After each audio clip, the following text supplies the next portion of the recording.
Good morning, everybody. I can't see the attendance list, but it's my honor and my privilege to open this session on leading in tumultuous times and what kind of leadership we are looking for. And it's my privilege to welcome all our speakers and panelists this morning. Just a quick introduction to the speakers and the panelists before we get going. I'm Dr. Herman van Niekerk. I'm the Associate Dean at the College of Doctoral Studies here at the University of Phoenix. And it's my pleasure, firstly, to introduce Dr. Herb Nold. Dr. Nold is a professor at Polk State University in Florida, and he has been, through his career, involved in various industries, across various industries, in various roles as a mentor, instructor, as a business leader. His research interest includes organizational knowledge creation, change and performance. And in 2013, he received from the Journal of Intellectual Capital the Best Paper Award. The Journal of Intellectual Capital is part of Emerald, which is a huge online publishing group. And although it's belated congratulations, that's an outstanding achievement. And we are so happy to have you with us here this morning.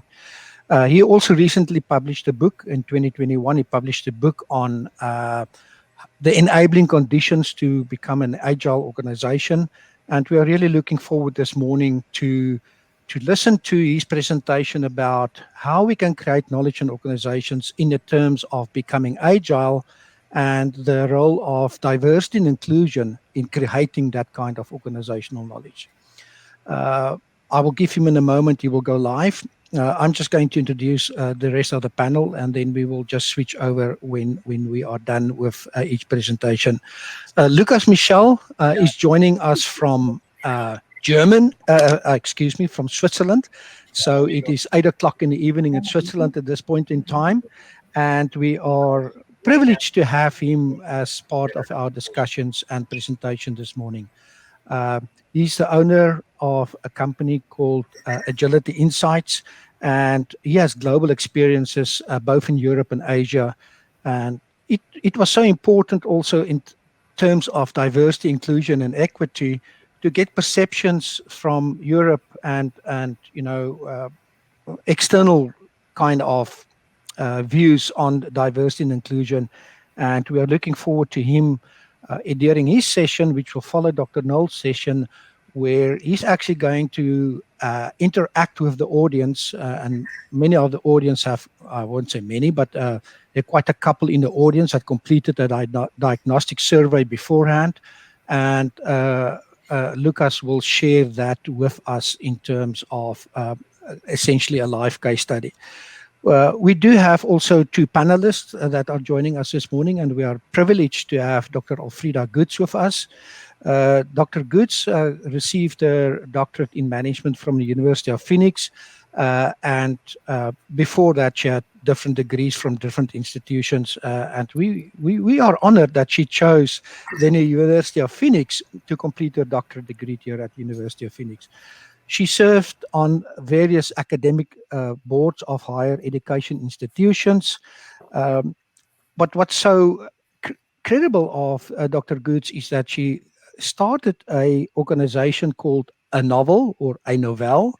I'm not sure exactly how you pronounce it, Dr. Alfreda, but it is an organization with the focus to bring perspectives on and a voice to diversity, equity, and inclusion, and the role of leadership in that in that space. Lastly, not lastly, we also have Dr. Lisa Langford. Dr. Langford is one of our staff faculty at the University of Phoenix. She also received a doctorate in management from the University of Phoenix, but she's a project manager at the Environmental Protection Agency. And she has a long title in a specific office with chemicals and whatever she's busy with, which I'm not trying to go to repeat what exactly that department is.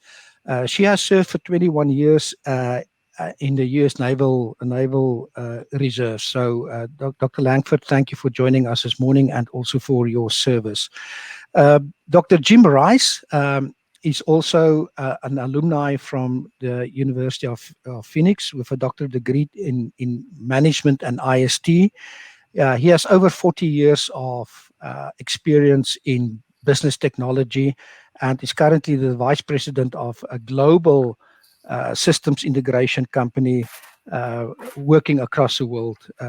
And he has also submitted papers, quite a number of papers, to leading industry papers. So these are our speakers, presenters, and panelists, and it's then my honor to give Dr. Nold the floor or the stage, so to speak. And please go ahead, Dr. Nold. Thank you so much. Okay. I'm Herb Nold. I am a graduate of the University of Phoenix as well. And I started my program there after 30 years in business, really wondering how do you increase the speed of decision making? Because I saw so many companies either miss opportunities or take so long to make a decision that they got themselves in trouble. And that led me into, at some point, realizing the key element is actually knowledge. The real challenge is how can we accelerate the rate of knowledge creation within an organization? So, and then I got into that and published some papers on that. And at some point, Lucas Michel and I connected and realized that the knowledge part is just one piece of the puzzle. And so I'm going to very briefly walk you through some of the research that I did, really that began at the University of Phoenix, and then hand it over to Lucas Michel to build on that, if that's okay. Dr. Niekert, sound good? Okay, so I'm going to share my screen. See if I can do this without.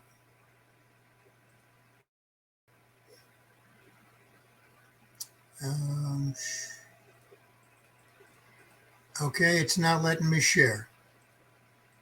Oh, there it is. Okay.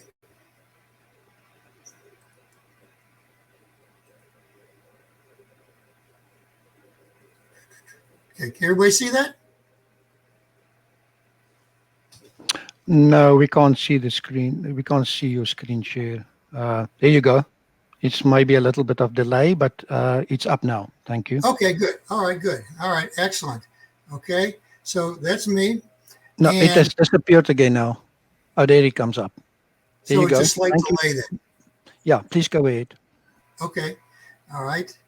So this is what I really have gotten into. How do I accelerate knowledge creation in an organization? And I use versions of this with some of my classes, and especially the MBA classes. And most people are surprised to realize that, knowledge is power. That's not a new concept. It's been around for centuries. Okay. And what I'm going to show you is kind of walk you through a whole series of really where I began and where I am now. And as I said, this was a lot of work. Sometimes I get annoyed when I realize that you can boil 3 or 4 years worth of work down into just a couple of slides. But as we start looking at knowledge, we realize we have 3 categories. We have knowledge management, which is basically technology-based, Peter Senge's organizational learning concept, and then the concept of knowledge creation that Nonaka introduced back in '95. And I've really focused on that concept, okay? Because here's the key thing. The research shows that 80, and actually there's more current research shows it's closer to 90% of the total body of knowledge is tacit in nature and exists in organizations, or and so the real question that I started asking is, how can I tap into that 80 to 90% of knowledge that's in an organization? And if you're not familiar, this is the Nonaka model.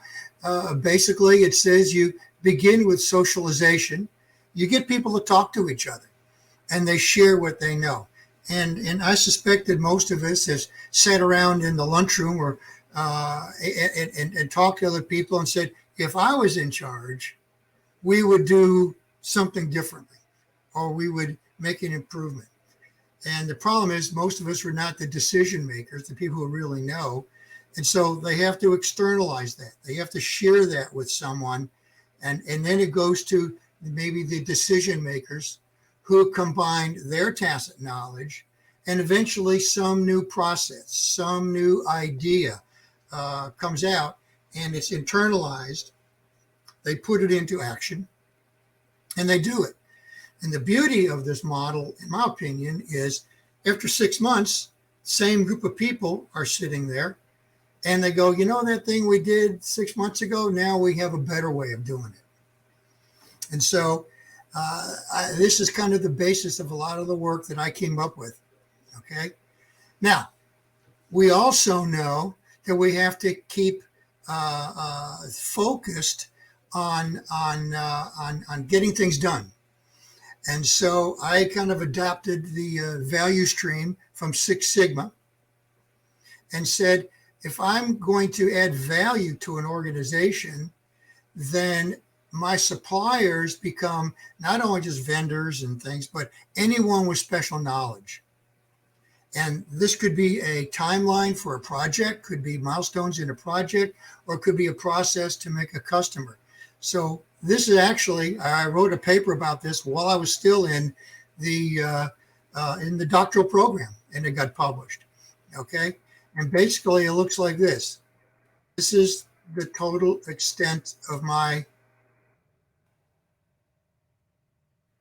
computer graphics ability. But what it represents is every time that cycle goes around, you're creating one new nugget of knowledge in an organization. And that knowledge is coming from all the different people who are actually doing the work. Okay? So, how do I take this into how do I actually do this? And so the next question I started asking myself was, what does the culture need to look like in order for that SECI model to go off and work? I've worked in places where the departments are so siloed, you could almost get fired for going down to the accounting department. Or there's elements within the culture where people don't trust each other. Maybe they don't trust management. And so I started asking myself, what does the culture have to look like so that this works? And what came out of that was, that really was the basis of my doctoral project, my dissertation. And then this paper and a couple of others came out. This is the one that Dr. Niekert mentioned, received this big award. And actually, I'm going to move on, okay? Those of us who look at the organizational culture, many of us divide it up into two parts. There's the climate, which is the visible part of the culture that we see. And then the culture itself, it resides in the beliefs and values and assumptions of the people. Now, we can see how people behave based on their behavior, maybe the way they're dressed, which would be an artifact. We can make some conclusions about their values and beliefs. So the question is what is it in these unseen values and beliefs that can either enable or inhibit the flow of knowledge within an organization? And so the basics of the idea is, if you want to increase the performance of your organization, you've got to look at the culture, the beliefs and values and assumptions of those people. And the research shows, it's overwhelming, that trust is the single most powerful enabler or inhibitor of knowledge sharing. And so that became a big focus of my work. Okay. I looked at other multiple models of organizational culture. There's the Quinn model, okay, the shine model, okay, but this is one that I eventually focused on. The Great Place to Work model. The Great Place to Work Institute is out of San Francisco, and they do studies. They have clients all over the world, and they publish the 100 Best Places to Work report, I believe, in Fortune magazine every year. And within this model, there are 5 parts, but 3 of them they call the trust index: credibility, fairness, and respect. And that made sense to me. If management's credible, they say what they're going to do, they do what they say. If you're treated fairly and you're treated with respect, you're probably going to trust someone. And they also have pride. Do I take pride in my organization? And camaraderie. Do I like to be with the people I associate with, I work with? So very briefly, if I go down my initial doctoral work, okay, I went in and created 2 groups of companies, companies that had been on the Best Places to Work list, companies who who had basically never been on the Best Places to Work list. Okay, and so I ended up with a group of companies, and this is a partial list, and I could then compare them. And if my theory was right, these companies on the benchmark group would be high in these elements of culture. They've been on the Best Places to Work list. They were high in those cultural attributes, trust primarily, and they're going to be sharing knowledge. And the control group had never been on that list. So the theory is they're low in trust and they're not sharing knowledge. And so you can see from this partial listing, there's all kinds of companies on here, comparing General Mills to Kellogg, Nordstrom to Dillard's, Yahoo to eBay. And so you have some old companies and some new companies. And I took 5 years worth of data. And here's what it says, okay? I assume everybody understands a p-value. And so what we see is that the benchmark group, a little higher in sales, but it wasn't significant. They used a little less assets, but again, it's not significant. And here we have the first indication that this control group is different. They had significantly fewer employees working with less assets, generating more sales. If I go out and test my hypotheses, PE ratio, I realized, was not a very good test. Tobin's Q, for people who may not be familiar, it is the ratio between the market cap or the value of a company and its assets, fixed assets.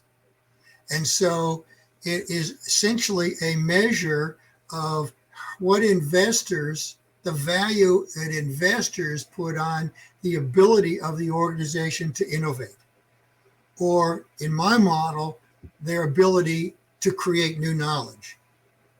And you can see there's a significant difference between the 2 groups. Operating profit margin. Again, my theory is if these people are sharing what they know, they have a diverse workforce from multiple backgrounds. If they're sharing what they know, they're going to come up with solutions and to process improvements or maybe new products much more quickly than those in the control group. And you can see operating margin, income per employee, significantly better. Return on assets and growth rates is also significantly better. So at the end, all of this says, basically I said, if these companies in this benchmark group are getting smarter, faster than peers. So it looks like this. If I can do that, if I can work with my people, if I can create an environment that is, trust is the single biggest thing. You can improve trust, I'm going to enjoy improved performance. Okay? So my initial thinking 10 years ago was really based on these concepts. And then I met Lucas and realized that it's much more complex than that. There's more to organizations being able to adapt and change and create than just the culture part. And so that led me into working with Lucas, and we have a whole bunch of additional research that we've done and had published, okay, including the most recent one, my book right here, where I take all these and I convert this academic language into language that my undergraduate and graduate students can understand. All right. And now we're working with this model. We call it the performance triangle model. And this is what Lucas is going to go off and elaborate on and explain more about. And with that, I think that's the last, yeah. With that, I will stop sharing. Thank you so much, Dr. Nold. I'm going to let Lucas continue, but we will come back during our panel discussion, the last 30 minutes of this session. We're going to look at what you have been presented in the light or through the lens of diversity and inclusion, and how diverse organizations, how do we create knowledge, what is the value of that knowledge, and how important it is to have the inclusion of different perspectives in an organization and create that knowledge. We will revisit this again at the end. There are a couple of questions that we will definitely be asking to the panel at the end. But for now, it's over to Lucas. Lucas, Michelle, please continue. Yeah, thank you for the stage. I will actually just follow up on Herb's presentation. I'm a practitioner, so I will actually behave as a practitioner and will do some exercises with you here. While the presentation is about leadership in the digital economy, I will be focusing mainly on management, okay? And I will call it better management, which is a tonation to it. And the second emphasis that my presentation has is what's called diagnostic mentoring. That's what I will be doing with you. Sorry to say, you have to live with the Swiss mountain version of English. I cannot do differently here, but hopefully this makes its way across the Atlantic into the deserts here. I'm coming from the mountains, so it's quite a different experience here. Anyway, diagnostic mentoring is what I will be doing with you. Some of you have done our diagnostic, have gone through the process. You have received the report. In my second part, I will actually walk you through the report. I will use an aggregated report, but when you have your report open, you can actually follow and think through your own report here. What I will do is I will use the insights we win, create knowledge out of it, and hopefully that turns into action. That's what we call diagnostic mentoring, and essentially that's what Herb Nold just walked you through. It's kind of the theoretical version of our practical process that we're using. So that's where we are. Focus is management, and just to make clear what I mean with it, I don't mean the people. I mean the art, the science, the craft to get work done. That's the famous definition by Henry Mintzberg here. So that's what I'm going for. And I will be talking about what needs to be in place for leaders to be very good at including diversity, inclusion, and equity into what you are doing here. So it's kind of the stuff that needs to be in the back in a company ready for diversity, inclusion, and equity to actually thrive. Okay, so it's a bit the work that has to be done in order for the other things to work. For those that have done the diagnostic, I have a good message. You're on the upper side of the scale. However, that's the other message. There is a room to work on, and I will be very specific on where you can actually work on. But that's the later part of my piece. If I go back to Tim Wise's presentation, he made an interesting comment and said, good people can't find themselves in flawed systems. Okay, I'll be talking about systems, and that will be kind of the lessons learned of what we will do. So, finished my talking. Now let's go do some exercises. Okay, now I know you, I can't see you, you can see me. And I have to make some interpretations of my exercises, but just bear with me. It's going to be interesting. Just imagine you have gone to sleep 25 years ago in your current job. Okay, now you wake up. Now, okay, you're all waking up, and the question to you is, what things have changed in the meantime? Okay, and I give you a choice. I give you a choice of 5 kind of sections to think about. The way we engage people, or the way we do work at work. So that's the yellow stuff here. Small changes, big changes here. How we coordinate work in organizations. Small changes, big changes. So the question to you is, what has changed in those 25 years? If you're not 25 yet, just take 5 or 7 years. It doesn't matter. Okay. What has changed at work?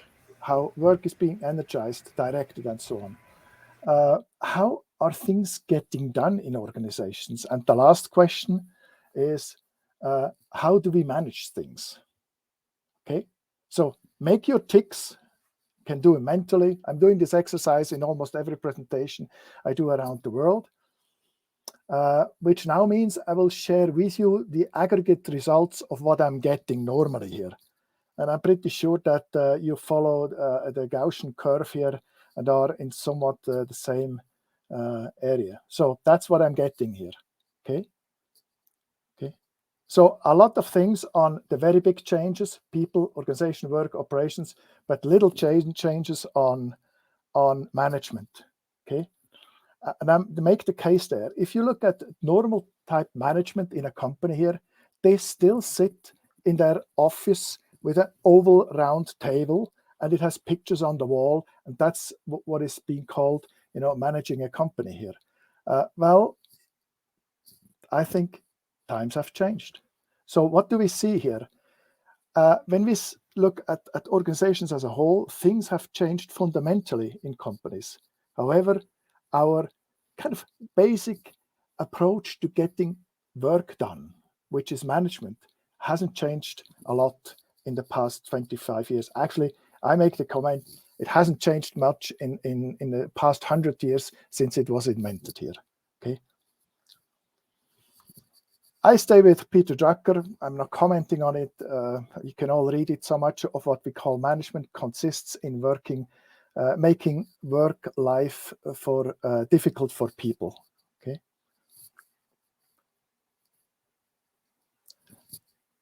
I hope you're still fine. I hope you're still with me, because we do some more testing now with you. Okay. So I have this other test with you. That's the question to you. What is your preferred way of working if you have kind of 2 options? Command, self-responsibility, power, delegation, bureaucracy, self-organization, goals, attention or purpose. On which side are you? On the left-hand side or on the right-hand side? I don't mean politically. I mean it with respect to the slide here. Okay. Now I'm making an assumption, because that's what I'm most of the time getting when I do this exercise, that most of us that are born in today's century actually believe they should work on the right-hand side. That's what we prefer. We prefer self-responsibility, freedom, delegated work. We can organize ourselves and so on here. Okay, so that's what most people respond. Okay, most people. Second question to that: what dominates in your own organization? And just be honest. Okay, even if you're at the top of an organization, That's a bit more difficult. If you're top of an organization, your judgment might be somewhat biased here with that specific question here. So where are you? What dominates? What we are seeing, what we are getting as an answer is a lot of on the right-hand stuff. That's what we call command and control. That's what dominates in most organizations still today. Again, there are fabulous exceptions, and I could name many of them all around the world. But the vast amount of organizations, that's still what it is. So we have a gap between what you want and what organizations are all about. Okay, the gap is what we call viruses. Okay, so keep this term with you right now because we'll continue using it. Viruses are interferences in organizations, and the interesting thing will be to find out why do we have these viruses. Okay. Before I'm getting into that, I'm introducing you to another concept here, which kind of follows what we just did up to now here. So I'm boxing in organization work, people and organizations into this framework. This is our management model framework. We have published that. You can read about it, scientific publication 2018 or something here, which kind of boxes in the environment on the vertical side, management, on the horizontal side, and you can come up with 4 ways of managing an organization. Control-based is what we all know, command and control. This is what we have done past 100 years. Engagement is based, is what many organizations do these days. That's when they introduce what I call Birkenstock sandals, the holy sandals, you know, where people kind of walk through the organization and are nice to each other and all of these things. This is all fine. It's all great. It does a lot of good for employees, but it doesn't help us to cope with an ever-changing environment. And then we have on top right, we have the changing type companies. To be honest, it's insurance companies, banks, it's telecom companies that operate in that kind of a zone here. Every time something changes, they add another change project. They know that change projects don't work. That's why they stop it before they actually end. Add up another change project. So they are in a constant change mode and kind of tear down the energy of employees. That's all it does. So you know that this doesn't really work successfully in today's world. So I'm making the case for what is called enabling type of management mode.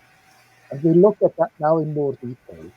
Hey, Lucas, Yes, I please. think it might be helpful to mention how many companies and organizations we've worked with over the years to be able to look at different industries or to set these benchmarks. Yeah. So we know it's about 45% of the companies operate still in the control-based mode. Here it's about 15%, and about the same here in the enabling mode. Yeah, but we've run about over 400, right? Oh yeah, that's a sample of about 400 companies Right. that we work with. Yeah, exactly. That's So anyway, that's where we're starting with here, and I'm using this now to make another story here. Okay. So what we have done before with the sliders here, it boxes us into what we call traditional management. That's what most of us experience here. Okay. And what I'm talking about is the enabling part. That's actually what most of us wish we could work in.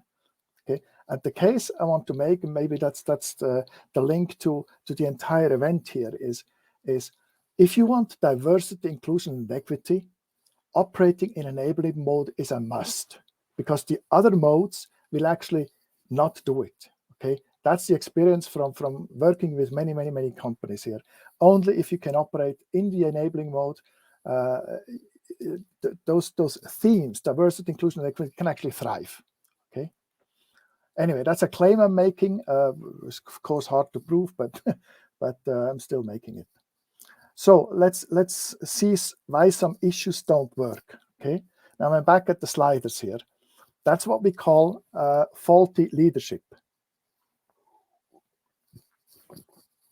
That's when you have your manager coming in telling you, You are a self-responsible individual. You know exactly what you're doing here, but at the same time, you have the company that asks you to fill out 5 pages detailed performance goals for the current year. Okay, that's something that doesn't go together.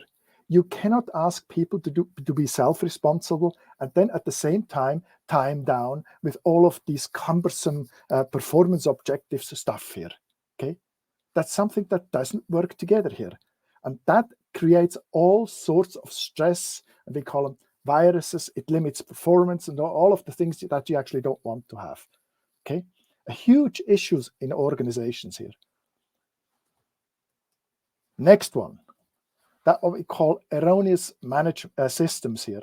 Okay, that's when management teams say, we are delegating the work into the divisions, to teams. We let them go and get stuff done, and at the same time they introduce cumbersome bureaucratic procedures that limit any kind of motivation, self-organization in teams here.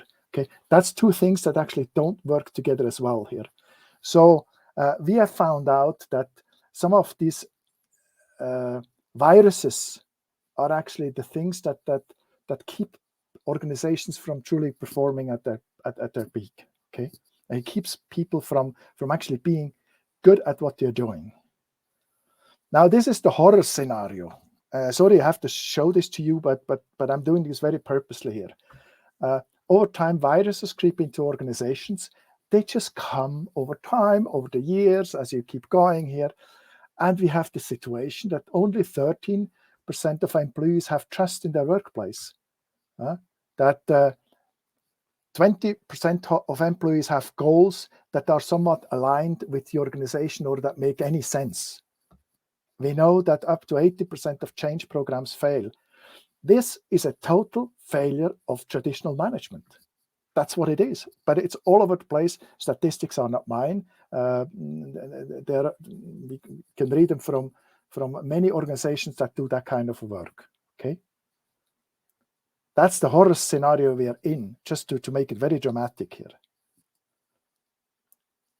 Now, I'm putting that scenario into a context of our VUCA environment. So in today's world, we assume that everything is very dynamic, volatile, complex, uncertain, and ambiguous. But many organizations still work in a very traditional type of an approach. This means in the classic management cycle that commands are faster outdated than they're produced in a volatile context. Just imagine, companies still do annual budgeting in a context where budgets are outdated in a month or so. Why do we still do budgeting? Any normal CFO of a company can do its company budget and talk to investors in 5 minutes. There is no need to have the entire organizations involved in a budgeting process that takes a lot of time and wastes everybody's time. Rather than to worry about clients, we worry about numbers. Okay, I take another one here. This is this one here. Goals cannot deal with ambiguity. If you have an ambiguous future here and you have set your goals will always be off. Okay, that's why I question fundamentally, why are we setting goals? Goals is not a tool that helps you to deal with an ambiguous situation. Okay, I'll come back to what you can do about it later on here. But this is just to make the case of why some of the traditional management stuff just is completely outdated. We have to rethink it completely. And then the third reason is the famous Dunning-Kruger effect. Herb and I have done quite some work about that. Managers consistently overestimate their own capabilities and those of their organization. I know it from my own. I've been a manager for 25 years. You have to be somewhat, kind of self-convinced, and you have to definitely be convinced about yourself and the organization. It means that your judgment about the organization is always off. We know that differences are about 5 to 25% when we look at our diagnostic tool. So most of you that have done the diagnostic for today's session here, you are about 5 to 25% off, okay? Because you're leaders, you're managers in the organization. Those are, in my mind, the main reasons why some of the things are just a bit off in organizations. And to kind of sum this horror story up here, I'm citing Gary Hamel. Management is the least efficient activity in our organization. Okay, so it's time to get rid of these viruses. Okay, and that's what I'd like to do with you. And I do it in a positive way with a quote from Timothy Galway. Timothy Galway is not far from where you are. He's in California. He is the famous author of Inner Game of Tennis, Inner Game of Golf, and so on. He has a very good mind about what it means not to work with interferences. The higher the external challenges are a company or a team or an individual wants to tackle here, the more important it is that there is a minimum interference within an organization. So it's very important to get rid of these viruses. Okay, it's an important piece of work. And that is now what I will walk you through in the next part. I call it spring cleaning, spring cleaning for management. The question then is where to start, and we'll find the starting point as we go on. Are you still all with me, sort of? Okay, good, okay. So let's go to spring cleaning. I'm using the model that we have already talked about, and I'm kind of going for the enabling mode. And I'm trying to present that through a different lens, which is what we call the performance triangle. Herb Nold mentioned that model earlier. Again, it's all documented in our publications, in our books, and so on here. So it's all there. You can read it up. But I will present it to you with the diagnostic results. Okay. Now I have to make a disclosure here. I mean, this is kind of presenting you a case that isn't really a statistically valid case. So we had 12 participants in the diagnostic here. I'd say 80% from the educational industry and 20% from the healthcare industry. So I'm mixing two industries, which maybe we shouldn't, but interesting enough is that they're fairly similar here. So bear with me. This is an example. There might be some reality in it, but it's not the full reality here. Okay. So here we are. This is the first slide where I present you some results. That's the good news.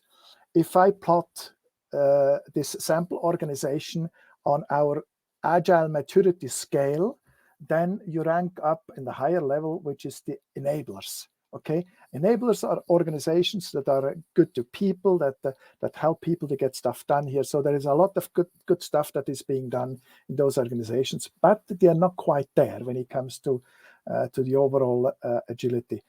We use an aggregate index to calculate that number. So all of the things that you will now see are part of that super index, so to say. Okay, so that's the good news, and I will walk you now through the details of the good news.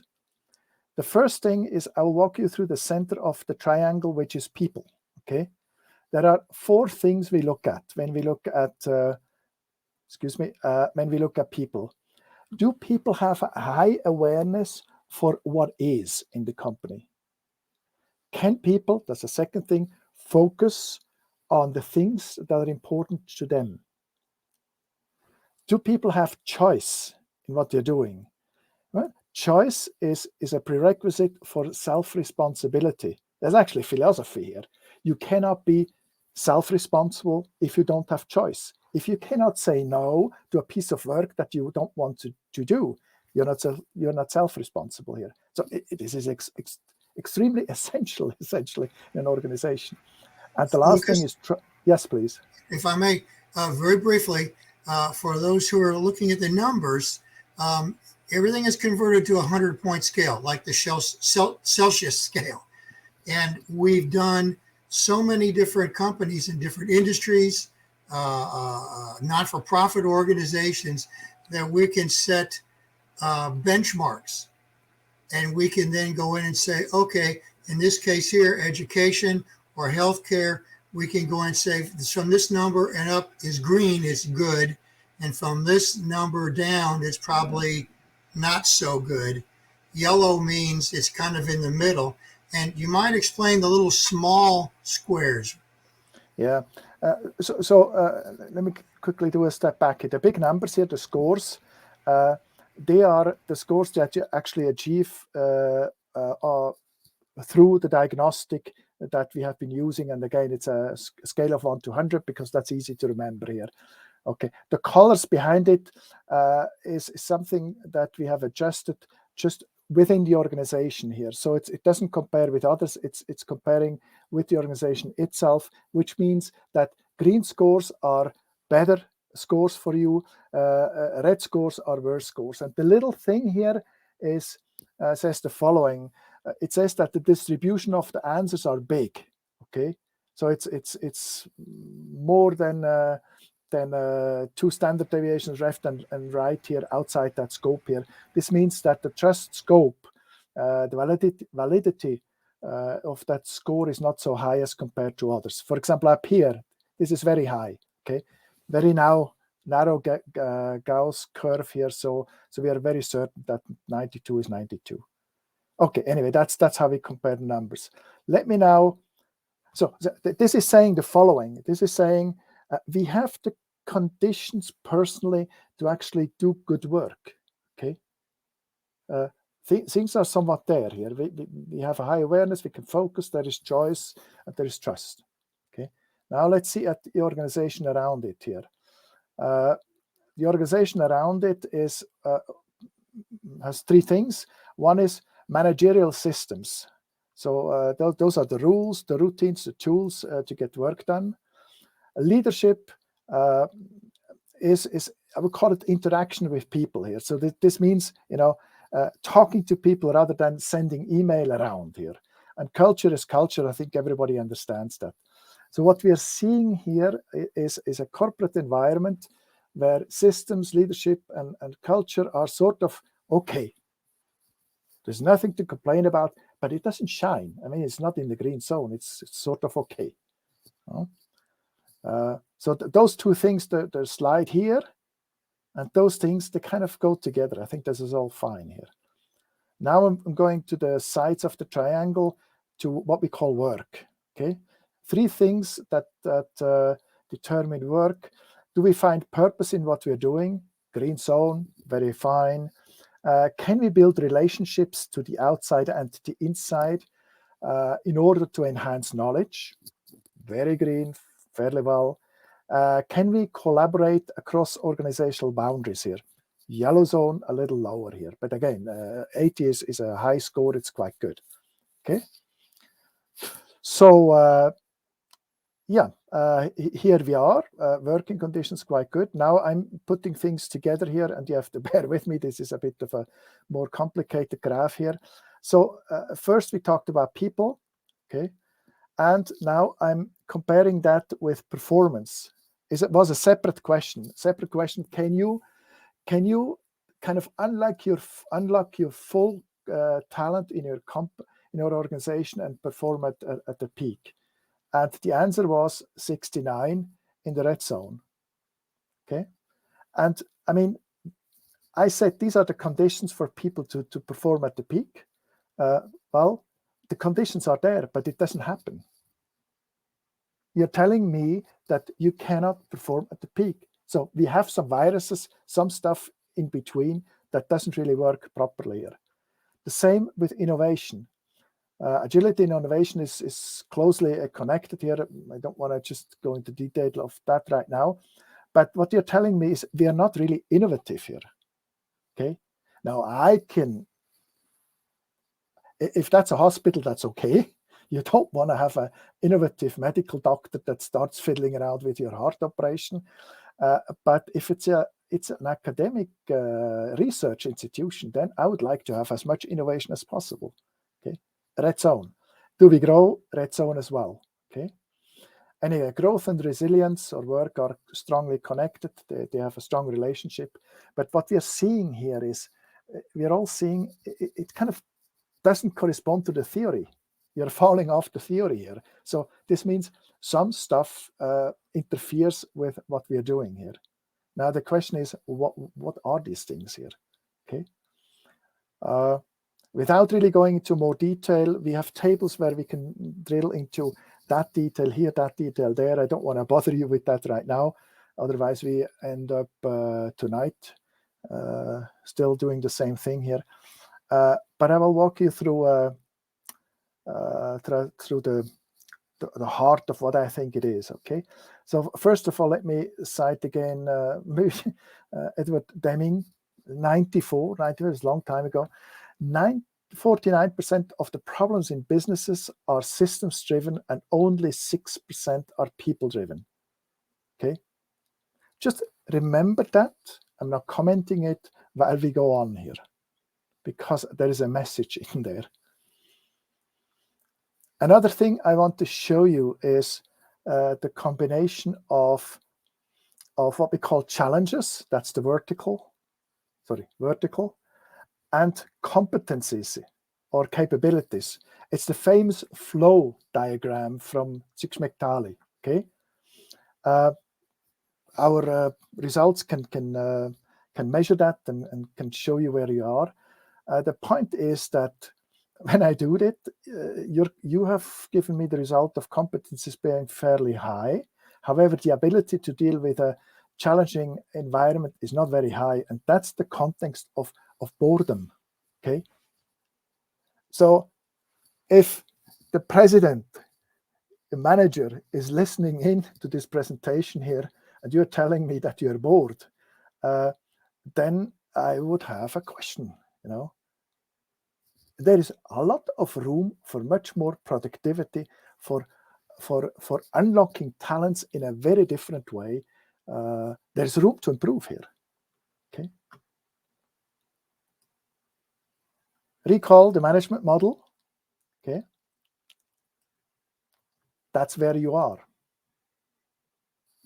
There is those that have responded with the diagnostic. So it's kind of the engagement mode and scratching up a little bit up here. Engagement mode means self-responsibility, and it means attention, not goals. However, it means power and bureaucracy here, because you are still at the lower end of our model here. Okay. For a research institution, I would definitely like to see you up here. For a teaching institution, where would you want to be? Maybe not up here, maybe somewhere else, maybe here. Okay, because teaching is a very different approach as compared to research. Where would you want to have an emergency room? In a hospital? More like here. How would you want to have handled a difficult operation at the heart? I would like to see it up here, because there a medical doctor will follow very rigid processes, but when things go wrong, they start using their knowledge, skills, and capabilities to turn the situation around and make it successful. Okay, that's where innovative companies are. So companies are not in one or the other mode. They always have combinations of it. Okay, what do we see here? That's the result of the box I just showed you. So the answer to leadership, how do we know with clarity, between command and self-responsibility is way over here. Okay. The answer to power or delegation is more onto power. Bureaucracy and self-organization, they're kind of undecided. I think it's a bit all over the place. Between targets and attention is more on the target side. So here, self-responsibility and targets. What did I walk you through before? This is faulty leadership. Again, you cannot ask people to be self-responsible and then kind of narrow them down, tie them down with lots of detailed targets. It just doesn't work. Here on the system side, you're in the middle, definitely not on the side over here. Okay, so this is this stretch here, I think this is the major issue because the major issue that causes this divergence between capabilities, which are all there, and the results that we actually are not seeing here. So, so that's something that I suggest needs some spring cleaning. Okay. Now, when we start spring cleaning, I have a choice for you. Okay? Where do you start your spring cleaning? You have a choice of either fixing erroneous systems, fixing faulty leaders, or fixing a virus-infected culture here. Where do you start your thing here? Do you work on culture, or to kind of train your leaders, or do you change your systems here? Hey, Lucas, we've only got a few more minutes before we pull in the other panels and open up the Q&A. Yes? Okay. Yes. So, I'm pretty sure that many of you are on the culture side, because that's what companies do. They try to change culture around with many of these things here. There is only one entry to the to this fixing here, and the fixing always starts with systems. Okay. If you fix your systems, then your leadership development with fixed type systems actually work, because you're training people on the systems that you have put in place. Okay, and over time, leadership and systems add up to a good culture. Culture is an outcome. It's not something that you can actually tackle directly here. Okay, it's a very, very important point, and I mentioned it before. Most of the trouble starts with systems, not with people. Okay, that's why you have to fix systems. Unfortunately, systems can only really be changed by the leader at the top. Okay, because he has the authority to change some of the fundamental things. He can stop the budgeting. He can stop silly target setting. He can stop any kind of other processes that you have in at work that just keep you busy rather than help you to do good work. Okay, that's why change processes of that nature always start at the top. Okay, that's just to show you our kind of backup work we do in the back. Systems highly correlated with leadership, leadership correlated with culture, culture correlated with success. So that there's a real flow of things around here. So that's just to show you that I'm not just talking nonsense here, that I actually have the numbers here to back this up. Okay, and the experience as well.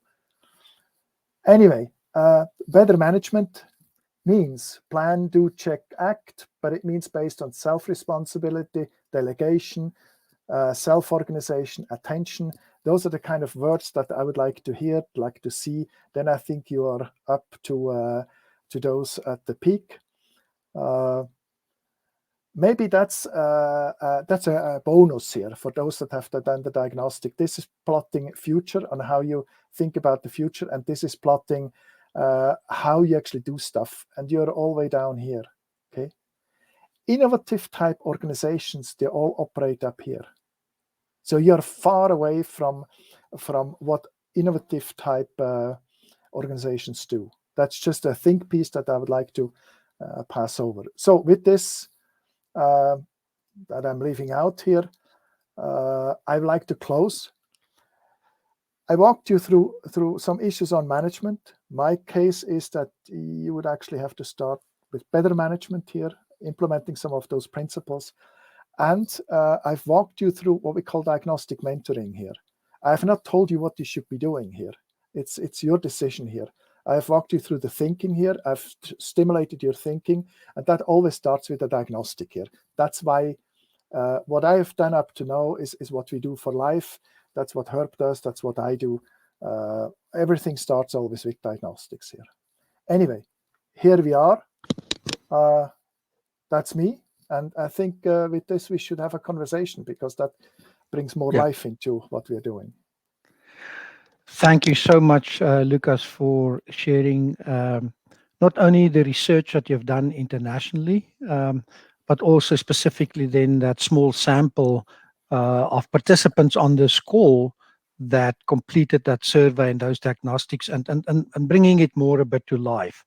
I'm going to bring in all our panelists now for a discussion, and I would like them to, if they have any questions, to think about them. But to kick off this panel discussion, I want to go back to what our leader, not our leader, but our guest speaker said this morning, Tim Wise, when we're talking about diversity, equity, and inclusion, that most of the issues that I've been experiencing is about the systems. It's not about good people or bad people, Yeah. but it's about the system. And my question to you is, as a first question to this panel, is do you think that when we talk about diversity, equity, and inclusion, that we are talking it in our organizations from a systems perspective? Or is it something that is an add-on and not becoming really part of the overall organizational system and cultural change? And it's open for the panel to discuss that. You can take it all off mute if you want. Okay. Well, speaking from experience, I do not think it's a system change. I think it's an add-on. And the mindset that needs to change, that diversity, equity, and inclusion is an exception, and that it should be looked at as a norm and input into the system, that it works effectively so that the outcome and the actions can be positive for the entire organization. Thank you so much, Dr. Goots. I want to go back to also what Lucas mentioned in some of the Deming and the reference to the Deming, because he was also saying, I think it was like 95% of issues are related to systems where problems are coming into organizations as an erroneous interference. Do you, and in what way do you see we can change that from a DEI perspective? Lucas? Yes. How should I answer that? So for me personally, sorry, I'm not American. I'm not so much into these issues as you are, despite the fact it's with us the same. We just don't talk about it as much here. It's a pure leadership issue, and it's an issue that starts with attitude. Okay, if you have the right attitude, those are no issues because you're dealing with them very normally here. That's how I would argue. However, you have to take into account the system side on the triangle, because the system might distort what leaders actually, how they behave, how they do stuff, and they get into conflicts here, and that's where you start having problems. Okay, a very simple problem: if you have a target of 100 by the end of the year and you're reaching 75 in October here, you have to think about what you do here. Okay, do you kind of go to the beach, so to say, and kind of not do much anymore because you're just forgiving for this year, but you're helping yourself for the next year, because then they won't do 100 plus 25%. They would actually do 70 plus 25%. You're much better off next year. So systems distort behaviors. Okay, and that's why I'm making a point. You have to make sure that your systems are very, very clean. And only when they are very clean, you can assume that leaders can use their common sense and do what's right. And it's important to recognize when we talk systems, we're not just talking about the computer system or the accounting system. We're talking about all the routines and the processes and the definition of boundaries that goes into shaping the way people put the data in, as well as how they interpret what comes out. So it's not just the computer system. We're looking at all the routines, the tools, and the thought processes. So someone asked about what these systems are: target setting, budgeting, risk management, strategy, employee engagement. It's all of these things company put into place in order for the company to function here. And all of these things have issues related to it where you have to be very careful that you do it right. Mm-hmm. Thank you. I do see there's a question in the chat for Dr. Luca or for Lucas. Can you give an example of a system within an organization? That's what I just did. That's legit. Can you give an example of a system within an organization, like Yes. financial system or operations? No. Target setting. Okay. Target setting. So it's the management by objectives. Okay. It's the kind of the forms that you fill out as an employee at the end of the year, the kind of the things you promise to do or you're being told what to do next year. That's a system. A performance review is a system. Okay. Mm-hmm. The way you deal with performance reviews has a lot of effect on how people behave in organizations. So it's a rule that you put in place how this is being done that determines the behavior and the actions of people. Mm-hmm. Sorry, that's why I'm making a point that you always need to start with systems and not fixing leaders here. And systems should be evaluated critically, periodically, because we've seen many organizations where they put a system in to manage something 15 years ago.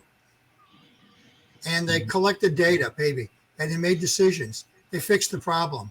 15 years later, they're still making decisions using the data that's no longer relevant. Or they shape behaviors and no one ever questions it. Yeah. Can we connect? You mind if I relate the one with the German harmonica company? No, you can. Lucas? You can. Okay.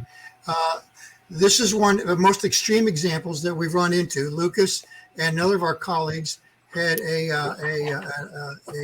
engagement with a large Honer was the name of the company. Okay. And they have been around hundreds of years. Got a new CEO. As I understand, this is the way Lucas explained it to me. They went through this and he was meeting with his top executives during a 2-day workshop. And at some point, one of our dimensions we look at is focus of attention. And it was really low. And the president says, well, what do we do that causes people to lose focus of attention, provides an interference? Several of the people at the executive said the Friday gasoline report. And the CEO says, what Friday gasoline report? And they said the one that every Friday morning, the drivers of all of our vehicles fill out a report by hand, and they say how much gas they use during the week and how much they have left over for the following week to start the following week. They give it to their supervisors who collate it, who gives it to the managers and collate it, and it goes onto the CEO's desk by 4 o'clock every Friday.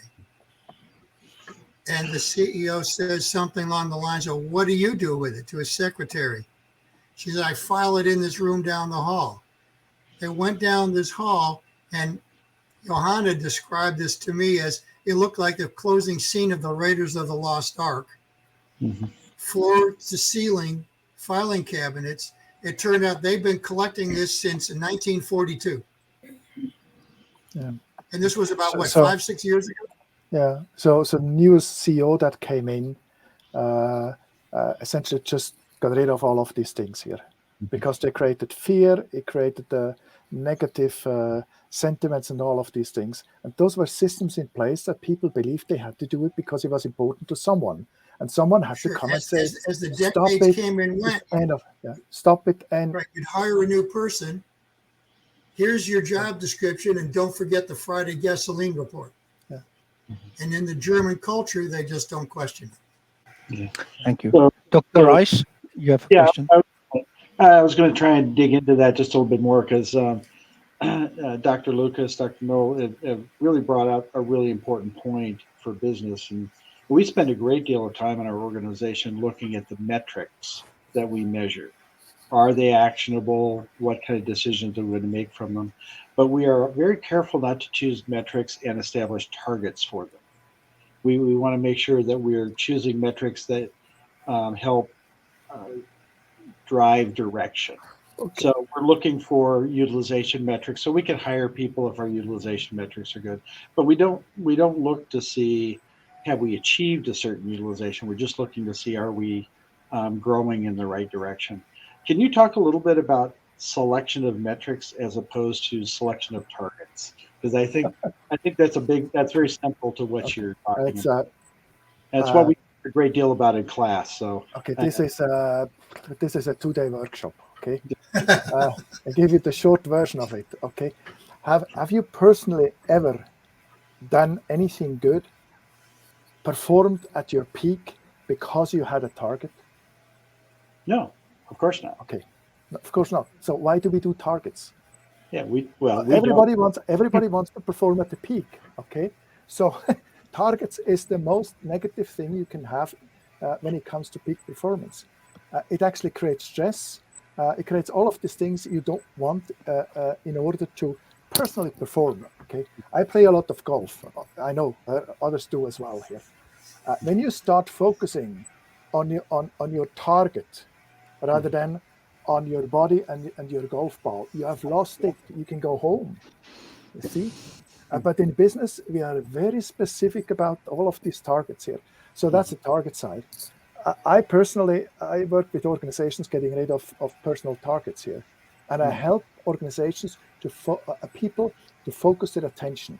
Focus of attention is the tool that helps you personally to perform at the peak. A golfer knows that if I look at the pressure of my hands, if I just watch that one thing during my swing, and I do it a couple of times, my swing is going to improve because we learn. Focus of attention is the clue to learning. Okay, that's why that is the principle to use when it comes to performance. So targets, okay, or metrics. Yeah, well, you need metrics here, okay, but I would deal with them differently here. So let me give you an example. I was once a manager for a weaving loom. For a weaving room with hundreds of looms producing fabric in there. Okay, so a weaving loom has kind of an optimal productivity at 97%. I still remember that number. It's just 30 years ago. So what I did was I agreed with all the managers in the room. Said, look, we have just one thing in common here. We all watch this 97%. Okay. And if you are not at 97%, you're the expert. You know what to do. And you know what? When it dropped to 95%, people were on the site. They were fixing the loom. They were kind of getting it back into. So I had what I needed here. No pressure, no nothing. It's our job to perform at the peak here. And through creating awareness for a specific metric and dealing with it in a human way, actually helps to really get performance out of it. If you're setting tough targets on all of these metrics and so on, it just doesn't work. Yeah. Anyway, that's my point. Sorry, that's a short version of the long version because I'd like to actually experience that. Yeah, and I think what's key about what you said is it's okay to have a target. It's critical to have a metric, but it's Metrics, okay to target if it's actionable. In your example, you set a target at 97%, but the minute you were off 97%, you were doing something. I'm not using the word target, no, nothing yet. I'm just saying 97% is what we want. That's what we talk about. And actually, you don't have to say it because good loom managers, they know that. They know that. They know what good is all about. So I don't have to do much. Thank you.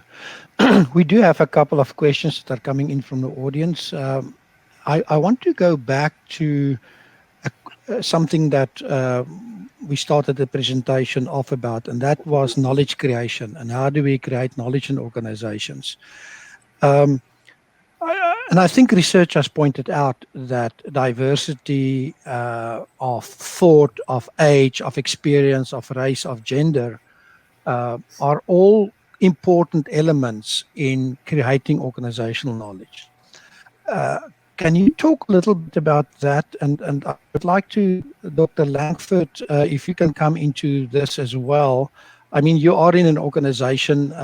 What is a kind of collaboration from that perspective in creating organizational knowledge? Do you find that that kind of diversity improves uh, the quality of organizational knowledge and organizational or the creation of organizational knowledge? Oh, absolutely, absolutely. And I just want to say that I believe that once the um playing field is level for everybody, that's where it all begins.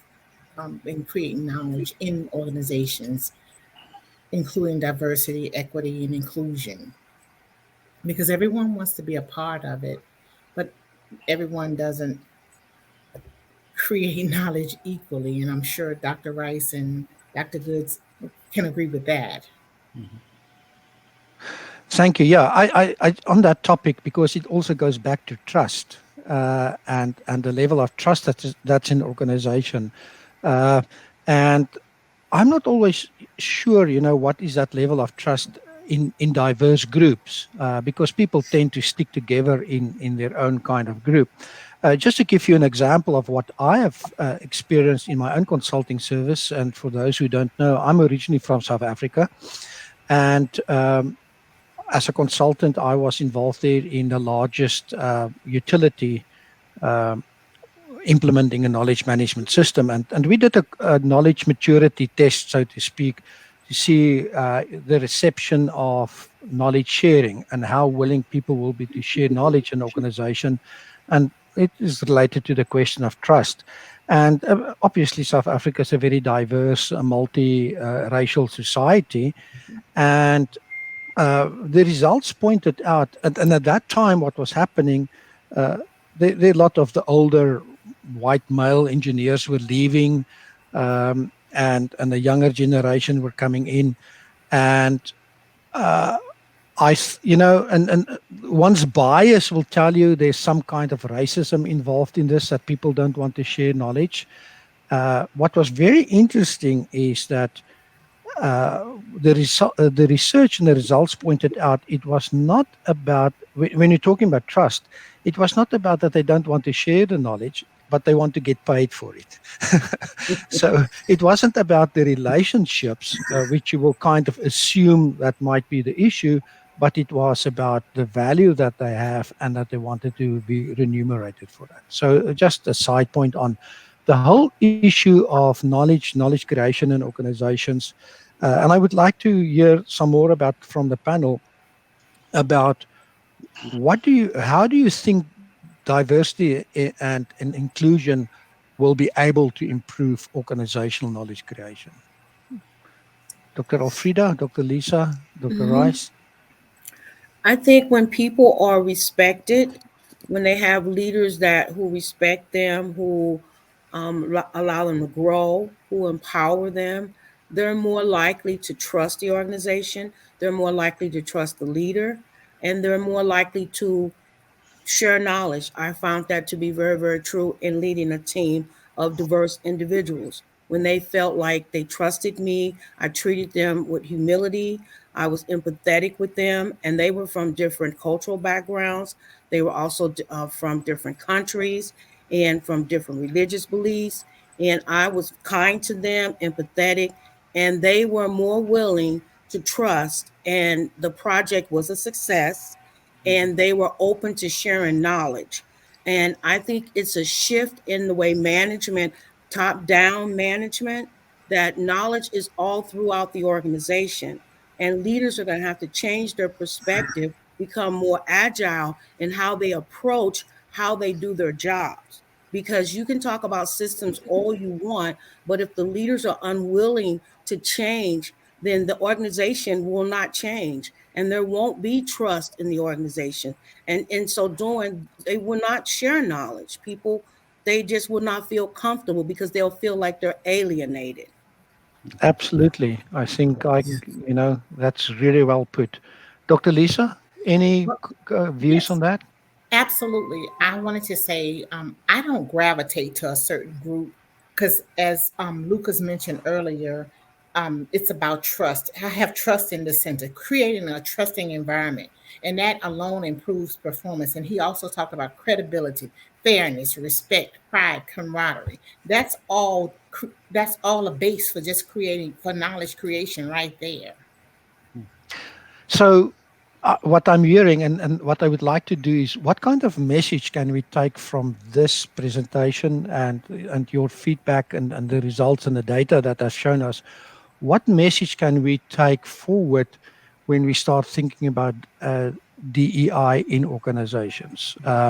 What is a I key can message? tell I you mean, that. one I'm hearing is trust. Herb, Dr. Nolt? No, I was going to say, I was getting ahead of myself answering your question. I think, what I tried to tell my students is that, we all know trust is very hard to gain and very easy to lose. And so, as supervisors or managers, you have to make a concerted effort to be with management by wandering around, but even more than that, sit down, establish their relationships, and not only with yourself personally, but pull the people in your work group together. The more you understand about another one's background and their diverse history, the more you're going to naturally trust them. And the advice I tell my students is that don't wait until there's a problem. You can't wait until, and then send out a call to action email. It won't work. You've got to make that as a part of your normal everyday activities, work with the people, bring them together, establish that level of trust and credibility. Then when a crisis does occur, you can go to their people and say, we've got a problem. Does anybody here have a solution? And that's when the people who are doing the work will say, yeah, we've got a solution. Yeah. Yeah. I think if you, sorry, go ahead. Who was that? Oh, I was just going to add on to that a little bit.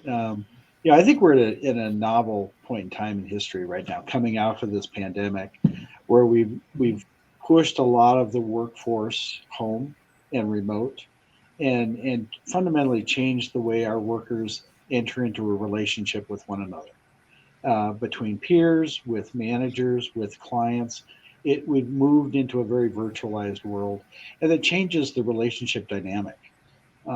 As managers, as leaders, we've got to lean into and be very purposeful in how we form relationships with our people. I think our people have to lean into and be very purposeful in how they build relationships, and that gets to, I think, what Lucas was talking about. Doctor was talking about when we talk about productivity, because when people have a sense of family, have a sense of relationship with their coworkers, they have much higher job satisfaction. They're much more likely to achieve work-life balance.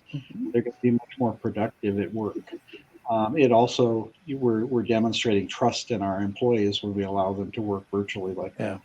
So I think we're in a unique place. We've got this great experiment. You make a great point, Dr. Rice, and for me it goes back to the element of trust, because if you go and read how trust is defined, it's about character and about competence. Character is about my intent. Do I, when I work remotely, do I work and I give my full hours like I've done?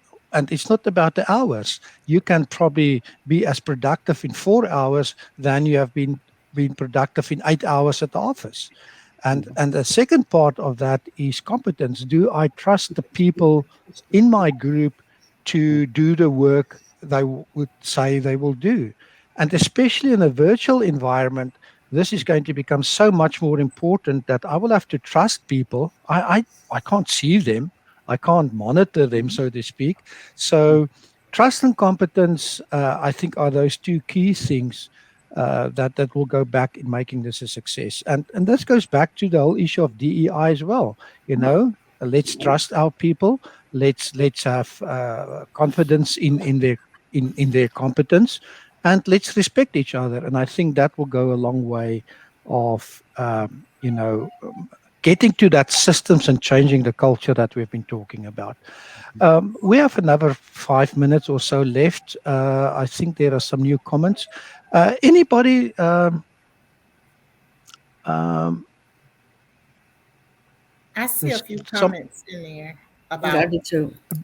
anybody of you would knowledge. like to respond to some of the questions, I, Lisa? yes, I was saying I see a few comments in there about not sharing knowledge in the workplace. I, I call it knowledge hoarding. I've seen that where one person doesn't want to share their knowledge for fear that that person will take their job. I just wanted to just make a comment to say that I know it happens because it happens in my workplace, but at the end of the day, when that person that holds all the knowledge leave, that tacit knowledge walks out the door too. So that's one thing that management needs to keep in mind, that when they hoard the acknowledgement of the person that knows the most, they need to share that because it walks out the door and sometimes you can't regain it. That's true. Dr. Langford, I'd like to remind employees that tend to be information hoarders that the most generous among us are the ones that are the most valued and the most respected. And it's those valued and respected employees that have no fear of their job. So it's something I always encourage, at least within my workforce. Very good point. Can I add? Can I add to that? We have discussed trust and knowledge. For me, I box it into two sides here. In a so-called antitrust environment that deals with command, power, bureaucracy, goals, the left-hand side of the levers here. Knowledge sharing is theory. You actually won't have it here.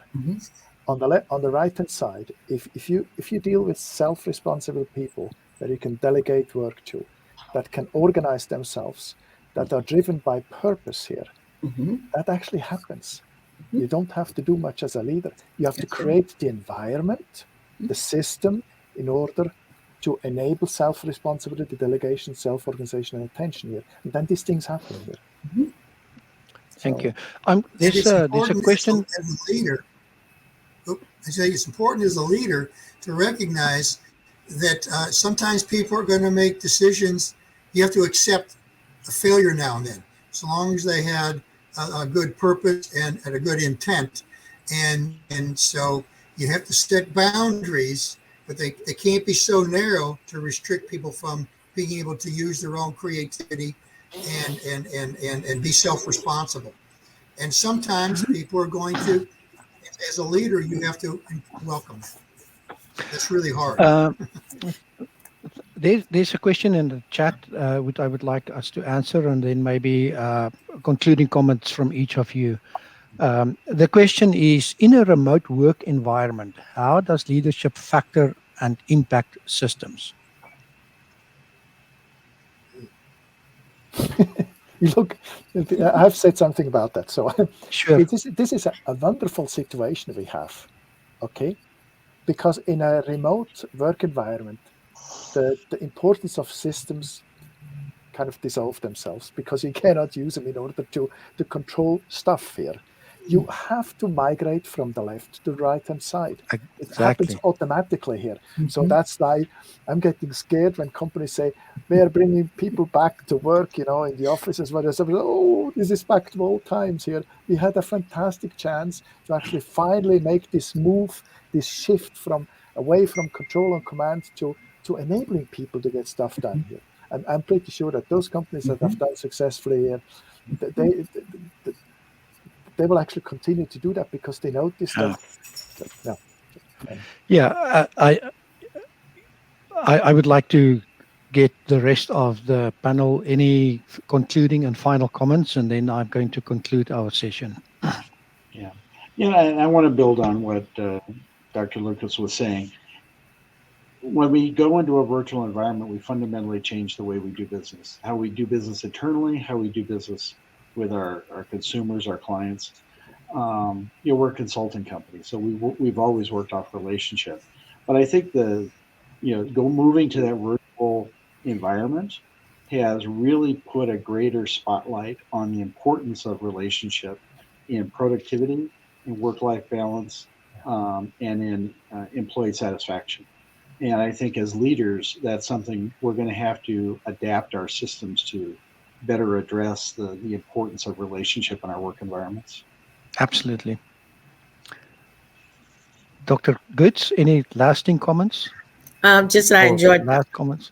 both the presenters or the knowledge, and things are changing. And I think that we need to look at it from a leadership perspective, and we need to change our mindset on how we address diversity, equity, and inclusion and belonging in order for our organizations to grow. Because if we do not, they will not grow. Yeah, thank you so much. Yeah, I'm going to conclude with this. I read the other day something about a person who said a strange day is coming in America. And he was talking more from a financial perspective, but I think the strange day is coming between post and past COVID. And in that space, especially from an organizational perspective, organizations will have to adapt about all the things we have talked today about enabling conditions, uh, being respected, being giving that responsibility to work on your own.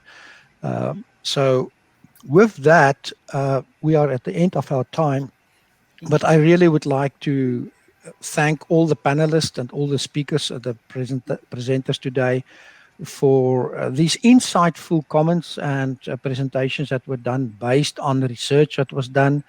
I appreciate your time and your willingness to participate in this conference, and I wish you all the best. So thank you again so much, and hopefully you will find some time to attend some of the other presentations during the next couple of days.